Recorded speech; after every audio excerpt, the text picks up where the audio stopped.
Yang jawab salah mudah-mudahan banyak rezeki, amin ya robbal alamin. Boleh nutur itu, boleh nutur. Alhamdulillah, tsumma salatu wassalamu ala rasulillah Sayyidina Muhammad ibn Abdillah wa ala alihi wa sahbihi wa man tabi'ahu wa mawala, la hawla wa la quwata illa billah, ma ba'du.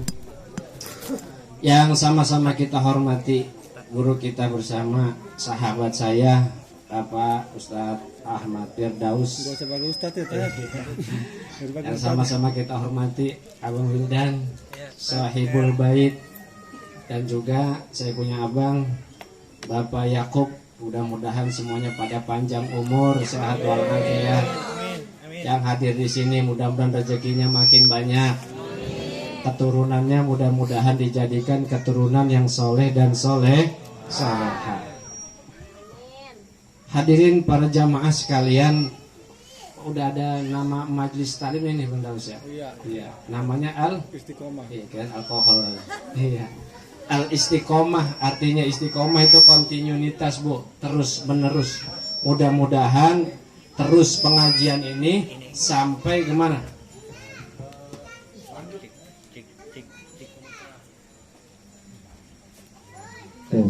Mudah-mudahan pengajian ini terus sampai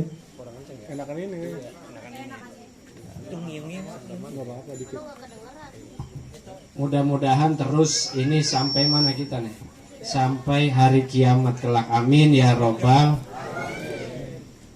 Bibu dan juga bapak-bapak sekalian, ini karena momennya Maulid Nabi kita Muhammad Sallallahu Alaihi Wasallam. Dan juga kalau saya lihat ini adalah kebanyakan, kalau kata Bang Daus ini baru pada pindah ke sini ya Bu ya. Ya, kurang lebih setahun atau 2 tahunan ya. Kalau kata Nabi kita Muhammad Sallallahu Alaihi Wasallam, ini dalam Al-Quran, asbabun nuzulnya nanti saya jelaskan dalam Al-Quran. Alladzina yu'thiruna ala anfusihim walau kana bihim khassasah. Dulu Bu, ya, di zaman Rasulullah Shallallahu Alaihi Wasallam itu ada namanya kaum Ansor dan juga kaum Muhajir. Kaum Ansor ini adalah kaum yang tinggal di kota Madinah. Kalau kita sekarang adalah di sini yang tinggal duluan di sini. Muhajirin adalah yang datang belakangan. Asbabun nuzul ayat ini adalah orang-orang Ansor, orang-orang yang lama tinggal di sini. Ketika itu kalau ada kaum Muhajirin pada datang, itu di rumahnya lauk tinggal satu-satunya. Kemudian apa? Dia tetap menjamu daripada kaum Muhajirin. Untuk menghargai daripada tamunya tersebut, ya Pak. Lampu makannya itu, kalau zaman dulu mah belum ada lampu, ini pelitanya atau lilinnya dimatiin.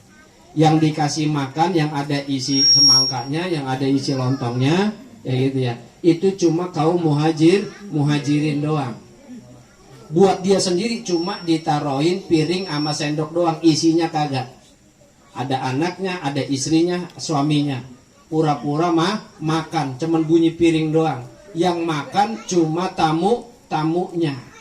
Begitu kelar, selesai, dinyalakan lagi. Begitu pagi, kata Nabi Sallallahu Alaihi Wasallam, didatengin sama Nabi Sallallahu Alaihi Wasallam, apa yang kamu lakukan tadi malam sampai turun ayat walladzina yu'thiruna ala anfusihim walau kana bihim khassasah. Padahal dia lagi kesusahan, tapi dia tetap mendahulukan saudaranya. Tuh, ada nggak di sini? Ada nggak Bu di sini? Alhamdulillah, kayak gitu. Banyak ya di sini ya. Bahkan kata Nabi Shallallahu Alaihi Wasallam, man kana yu'minu billahi wal yaumil akhir falyukrim jarrah. Kalau kita memang beriman kepada hari akhir, kepada Allah dan juga hari akhir, maka hendaklah dia memuliakan daripada tamunya. Memuliakan tamu. Dia hendaklah memuliakan daripada apa? Daripada tetangganya. Jadi kalau ada orang yang tidak memuliakan tetangganya, berarti dia tidak percaya kepada Allah dan juga hari akhir. Kalau kayak gini kan guyup, kalau kayak gini kan kumpul, enak, bareng-bareng. Ibu-ibu pada bawa tas nggak, Bu? Iya, udah tahu. Kalau ibu-ibu biasanya langsung habis. Kalau bapak-bapak masih sisa. Jadi kantongin bawa pulang buat bocah ya. Padahal buat laki-lakinya juga di rumah biasanya. Iya, sayang suami. Iya, tapi itu saya juga dulu tanya Pak Yakub dulu sama orang tua kita, emang dibawain ya Pak ya? Kalau orang tua kita boleh ngaji, dibawain nih makan nih, kue boleh maulid, bawain nih makan nih, kue boleh ngaji. Itu jadi kita kalau kita anak-anak kita bawain, kita kasih makanan yang boleh maulid, itu akan memberi pengaruh kepada anak-anak kita. Beli semangka emang kita ibu-ibu nggak pada kuat, beli gorengan emang nggak pada kuat cuma 2.000 gorengan, sama 2.000 sini ya Bu ya. Oh 1.000 masih, sana udah 2.000. Beras doang yang mahal sini ya. Iya. Kuat belinya, tapi yang beda apa? Udah dibacain bareng-bareng keberkahannya. Bahkan kalau kata Imam Al-Hafiz Al-Imam Suyuti, beliau mengatakan apa? Imam Al-Hafiz As-Suyuti ini kalau gelarnya Al-Hafidh itu udah hafal 10.000 hadis, bukan hanya isi hadisnya, tapi matan dan juga sanadnya. Kata beliau apa? Mamin makanin, au masjidin, au mahalin, kuri'a maulidun Nabi sallallahu alaihi wasallam, la yanzilul bala, wal lusus, wal harokoh. Kalau seandainya suatu tempat, suatu masjid, suatu rumah yang dibacakan maulid itu apa sih? Kelahiran, kisah maulid tentang cerita kelahiran Nabi kita Muhammad Sallallahu Alaihi Wasallam. Itu tadi yang dibaca itu cerita kisah Nabi, semuanya itu dari Nabi lahir sampai Nabi kita Muhammad Sallallahu Alaihi Wasallam wafat, dikisahkan dari sebelum lahir. Kalau dibaca tadi itu dari dakilah huwa Adam terus pas fahtazal arsyu toroban wastibsara, itu barulah Nabi kita Muhammad sallallahu alaihi wasallam lahir. Kalau habis asrokol, kalau itu ada lanjutannya sampai Nabi kita wafat. Isi maulid adalah cerita tentang kelahiran Nabi. Karena pakai bahasa Arab, karena kita pakai lagu, ada yang bilang kagak boleh. Apa katanya Bin? Padahal isinya adalah tentang cerita Nabi. Kayak gitu, isinya tentang cerita Nabi. Kalau dibacain maulid Nabi tentang kisah Nabi kita Muhammad SAW, kalau dalam hadis Nabi aja bilang begini, zikrul auliya tanzilur rahmah. Nyebut, kita ceritain tentang para wali aja turun rahmat, apalagi kita ceritain tentang Nabi kita Muhammad Sallallahu Alaihi Wasallam, apalagi.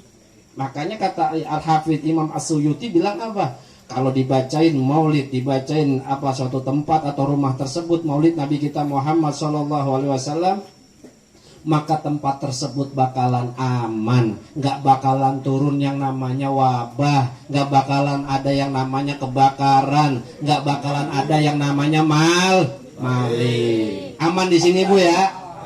Alhamdulillah, aman ya.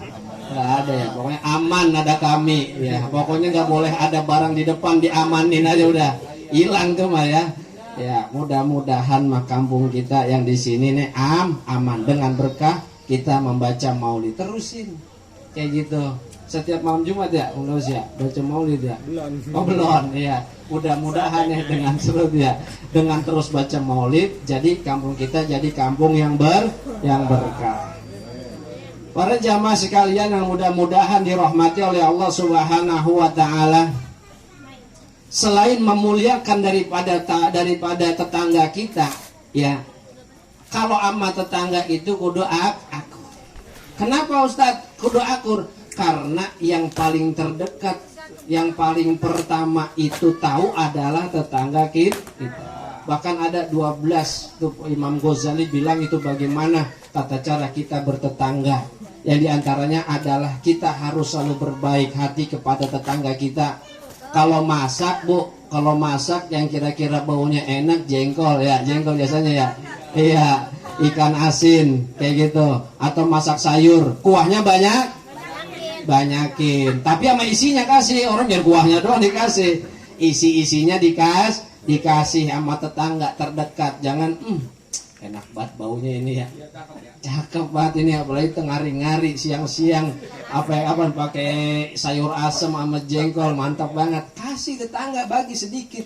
Jangan ngasih tetangga makanan udah basi, ini lu buang daripada kasih gua, jangan ya. Jangan kayak gitu, kasih yang kira-kira kita masih doyan. Lan tanalul birra hatta tunfiqu mimma tuhibbun.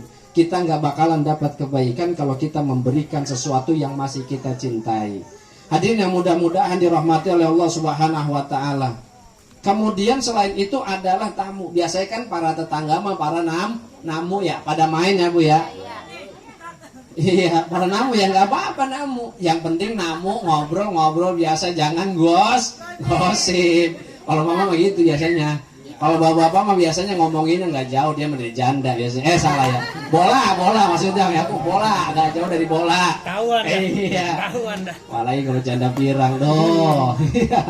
Iya, nggak jauh dari ngomongin bola kalau bapak-bapak mah kayak gitu. Nah, dalam kitab Nasaihul Ibad ya, Syekh Nawawi bilang apa? Ada sebuah kisah kenapa Nabi Ibrahim, kenapa engkau ya Ibrahim Allah jadikan sebagai Khalilullah, sebagai kekasih Allah Subhanahu wa taala. Kenapa Nabi Ibrahim mendapatkan gelar Khalilullah? Karena Nabi Ibrahim itu kalau mau makan Bu, kalau mau makan ini kalau nggak ada orang, dia jalan ke sono nyari orang biar makan bareng-bareng tuh. Makanya dijadikan Nabi Ibrahim alaihissalam Khalilullah. Ada nggak kita yang kayak gitu? Yang ada bawa besek diumpetin biar nggak ketahuan. Iya, yang ada dan pesan Grab diumpet-umpetin biar apa? Biar tetangga nggak tahu. Mudah-mudahan di sini mah nggak ada ya. Nggak ada sini ya. Mudah saya ada ya. Nggak beda selama. Nggak ada atuh. Iya, nggak ada atuh. Hadirin yang mudah-mudahan dirahmati oleh Allah Subhanahu wa taala. Iya, bertetangga, tamu, dan tentunya adalah kalau kata Kang Daus ini rata-rata Ustaz di sini itu seumuran kita, di atas 30-an, anaknya baru 1 atau anaknya baru 2. Ini masa-masa rawan-rawan nih. Apalagi kalau lakinya udah 40-an Bu, hati-hati Bu. Iya, biasanya itu puber kedua, bebahe. Nah ini nih ya. Ada cerita begini, kalau kita biar laki kayak gimana pun, seorang istri itu harus adalah taat pada suaminya. Dan suami pun kudu sayang. Kata Nabi SAW, khairukum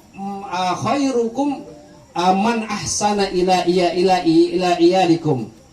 Sebaik-baik kalian adalah yang paling baik kepada keluarganya. Nabi adalah orang yang paling baik kepada keluarganya, kepada suami, kepada istri-istrinya. Itu Nabi kita Muhammad sallallahu alaihi wasallam. Bahkan apa yang kita pakai, kasih bini juga harus pakai pakaian yang baru. Apa yang kita makan, bini juga harus makan yang kita makan. Tapi sekarang kebalik ya. Laki mah pakaiannya lama, bini mah pakaiannya baru mulu. Bener nggak Bu? Iya, kagak boleh lewat dikit-dikit tukang kredit pada lewat. Ngapain itu tukang kredit? Nyanya pada apa? Ngutang daster kebanyakan. 2.000 sehari, masih ada sini ya? Iya, sono masih ada, kampung doang masih ada sono Bang Yakub. Cipinang masih ada Cipinang kayak gitu. Yang 2.000 taruh di atas pintu tuh. Ya. Jadi Ibu, Pak pikirin tuh bini kita ya, apa yang kita pakai dia juga pakai, apa yang kita makan dia juga makan. Jangan kita makan enak bini kagak. Terus yang kedua ya, kata Nabi Shallallahu Alaihi Wasallam, seorang laki yang sabar ya, seorang laki-laki yang sabar di atas keburukan daripada akhlak istrinya, pahalanya itu seperti pahala Nabi Ayub alaihissalam. Jadi kalau bapak punya bininya ngelawan mulu, bininya kagak, akhlaknya kurang baik, misalnya bininya keluar-keluaran sendiri tanpa izin sama suami, kalau lakinya sabar, maka apa? Maka laki itu mendapatkan pahala seperti Nabi Ayub alaihis. Ibu-ibu yang sabar sama lakinya, wah lakinya tiap malam keluar mulu, iya, tiap malam lakinya main slot mulu. Ada di sini? Ada nggak di sini? Nggak ada ya? Alhamdulillah, nggak ada sini mah, nggak ada yang aman ya. Misalnya gitu, tahu-tahu yes dapat Kong Zeus, oh kayak gitu. Ya, misalnya gitu ya, misalnya bukan di sini ya. Ya, misalnya dia sabar sama lakinya kayak gitu. Istri yang sabar ada suami yang kayak gitu, Bu, ya. Pahalanya sama seperti pahalanya Ibu Asiyah, istrinya Fir'aun. Ibu Asiyah itu begitu kurang sabarnya. Ketika ketahuan bahwa Asiyah itu adalah beriman kepada Nabi Musa alaihissalam, itu langsung diikat sama Fir'aun, ditaruh di tengah lapangan sono, lagi tengah-ngari, lagi matahari di atas kepala tuh, ditaruh di atas tanah tuh, diikat tangannya, diikat kakinya, tangannya bahkan dipantek. Kemudian suruh Fir'aun apa? Suruh timpah, suruh ditindiin dengan batu yang begitu besar. Ketika pengen ditimpahkan dengan batu yang begitu besar, Ibu Asiyah berdoa, ya Allah, bangunkanlah, dirikanlah bagiku suatu rumah di surga. Langsung kebuka langit, dia langsung bisa melihat langit, langsung meninggal. Pada saat itu disiapkanlah rumah di surganya Allah Subhanahu wa taala. Udah mati baru ditimpain batu sama Fir'aun. Kerasa nggak, Bu? Kagak kerasa, karena Ibu Asiyah udah meninggal duluan. Sabar. Jadi kalau punya laki kayak gitu, kudu sabar. Pahalanya nanti di surga ada. Nah, sekarang bapak-bapak nih, Pak, bapak-bapak nih, ada cerita dalam kitab Ukudul Ujain. Iya. Bapak-bapak juga kudu sabar. Sekarang saya belain dulu, kudu sabar bapak-bapak. Misalnya contoh cerita begini. Ada seorang ulama, ya. Ada seorang ulama, ini dua-duanya nih, selain ulama nih, dia dua-duanya laki-laki, ini adik kakak orang soleh. Misalnya saya sama Bang Daus nih. Bang Daus ini contoh doang ya Bang Daus ya. Iya, jangan sampai nauzubillah min dzalik, ini mah contoh doang biar gampang nih. Ya, Bang Daus nih adik saya misalnya. Setiap tahun saya itu akan mengunjungi Bang Daus. Begitu saya ngunjungin rumahnya di sini di daerah apa ini, perumahan apa ini? Cibitung.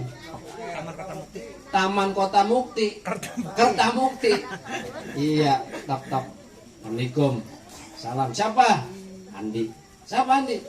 Abangnya Daus. Saya bilang gitu ya. Langsung bininya itu bilang, wah Daus, laki kagak benar, dijelek-jelekin. Ini contoh doang, Daus, contoh ya. Mohon maaf kalau sama nih enggak ya, ini anak laki soleh insyaallah. Kayak gitu. Pokoknya kerjaannya kagak benar, dijelek-jelekin. Bang Daus padahal lagi apa? Lagi nyari kayu bakar. Begitu lagi dijelek-jelekin, saya diam aja. Saya lihat, ternyata karena kesabaran beliau, saya lihatin itu lagi nyari kayu bakar. Daus jalan di depan, itu di belakangnya ada macan yang manggulin apa? Yang manggulin kayu bakarnya. Begitu udah nyampe depan rumah, macan taruh bawah, udah silakan pergi, makasih banyak. Saya heran, bukan main, punya macan dia, kayak gitu. Barulah disilakan masuk ngobrol. Istri yang baik itu adalah, Bu ya, siapapun lakinya kagak boleh dimasukin dalam rumah. Ngobrol, akhirnya saya pulang. Tahun berikutnya saya balik lagi. Assalamualaikum. Salam. Siapa? Andi. Abangnya Bang Daus. Oh iya, silakan. Sekarang dibaik-baikin, alhamdulillah. Suami saya mah orang soleh, setiap malam selalu ngaji, sayang sama saya. Nggak lama Bang Daus pulang. Nyari apa? Nyari kayu bakar. Begitu saya lihat, kayu bakarnya dipanggul sendiri. Saya tanya, kemarin-marin ada macan, mana macannya? Kemarin-marin saya punya macan karena saya sabar punya istri yang rewel, yang cerewet kayak gitu. Ketika saya dikasih perempuan yang soleha, macannya hilang. Jadi bapak-bapak kalau pengen punya macan, piara bini yang cerewet, yang sering ngomel gitu. Ya Bu ya. Jadi kalau pengen suaminya punya macan pada cerewet, pada ngomel, cuman mati ntar. Kayak gitu. Ada cerita begini nih, tapi bukan dalam kitab, bukan dalam apa, cerita doang. Ada sebuah cerita, ini laki udah gedek banget sama bininya bu, hati-hati nih. Udah sanggil gedeknya, udah sanggil keselnya, udah saking dongkolnya.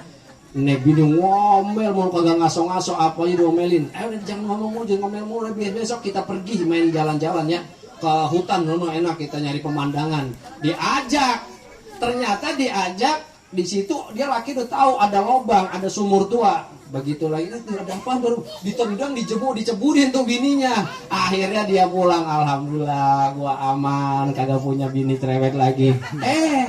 Biar kayak gitu laki, biar kayak gitu ternyata kangen tidur kagak ada yang ini, kita nggak bisa bebenah pisan ini malam ini. Iya, kagak yang disingkap-singkap ini Bang Dagur ya. Iya, ada banter guling. Akhirnya dia pagi-paginya dia kangen juga, akhirnya diambillah tali, dilemparin. Mudah-mudahan bini gue masih ada, soalnya walaupun cerewet ngangenin. Dilemparin tuh tali, begitu ditarik, wah ada yang narik, berat. Alhamdulillah bini gue masih hidup. Begitu ditarik, bukan orang, ternyata makhluk begitu besar yang begitu serem. Dia kaget, astagfirullahaladzim, siapa kamu? Saya adalah jin penghuni sini. Terus istri saya mana? Istri kamu ada di bawah. Terus kenapa? Gua nggak kuat, bini lu cerewet banget. Tuh, jin aja nggak kuat kalau sama bini cerewet, apalagi orang gitu. Jadi jangan cerewet ya bu ya. Jangan cerewet. Jadilah istri yang soleha. Bahkan kalau laki kalau cerewet jasanya bagaimana? Nah, dalam kitab Buku Dulu Jen mengutip daripada hadis Nabi kita Muhammad Shallallahu Alaihi Wasallam, seorang istri ketika laki lagi ngomong apapun dia diem aja dulu, jangan pakai lawan sama laki. Udah bang diem bang, pokoknya nggak boleh. Karena perempuan itu bagaikan seorang tawanan, dia tugasnya hanyalah taat kepada suaminya. Bahkan ada nih, misalnya nih, contoh misalnya di sini Rasulullah SAW, ada ibu-ibu datang, ya Rasulullah, ada apa? Saya kalau tahu kabar laki-laki itu kalau masuk surganya gampang banget, cukup berjihad masuk surga. Perempuan bagaimana ya Rasul? Gampang. Soalnya laki-laki surga itu gampang, bahkan enggak pernah mengatakan ya Rasul, para orang-orang yang mati syahid itu Allah perintahkan untuk meminta permintaan. Kalau di surga, kalau di dunia kita mau metik pohon kudu naik dulu ya bu ya. Terus kalau kita mau berenang kita kudu nyebur dulu. Kalau di surga itu pohon terbalik, buahnya tinggal kita petikin doang. Kali ini airnya kita nggak mau nyebur, ini kali semua ngalir nih. Tajri minta tihal anhar. Nih kali tinggal kita lewatin air kayak gitu tuh. Kau usah tahu dalam